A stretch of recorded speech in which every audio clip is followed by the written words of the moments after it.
салому алейкум мухлисони ММА. Ба канали мо хуш омадед. дар ҳамин видео лайк монед ва барои дастгирии канал комментария нависед. мо бошем оғоз мекунем. дӯстон, мо акнун либосҳои худро бо дизайни нав пешниҳод мекунем. сифаташон якумдараҷа ва ба нархашон арзанда мебошанд.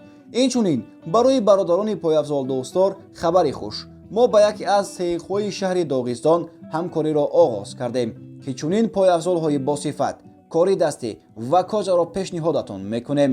худи ҳозир моле ба дилатонро скрин карда дар ватсапи дар рӯи экран бода нависед ва мо дар хизмати шумо.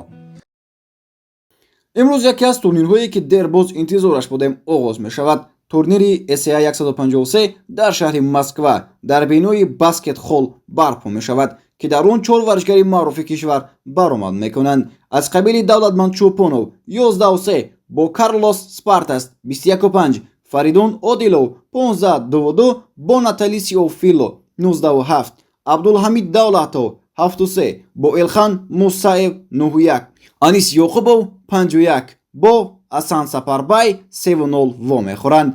маросими вазкашӣ ва рӯбарӯ дирӯз гузашт ва ҳама варзишгарони тоҷик вазни даркоиро бо муваффақият кардаанд. турнир соати 17:00 ба вақти Москва ва 19:00 ба вақти Тоҷикистон оғоз мешавад. силкаи прямои эфири муҳорибаро пеш аз оғоз мо чун ҳарвақтар дар телеграм каналамон мегузорем. барои ҳамин дар силкаи дар якуми комментария буда дароед ва аз тамошои муҳорибаҳои кишвар ҳаловат баред.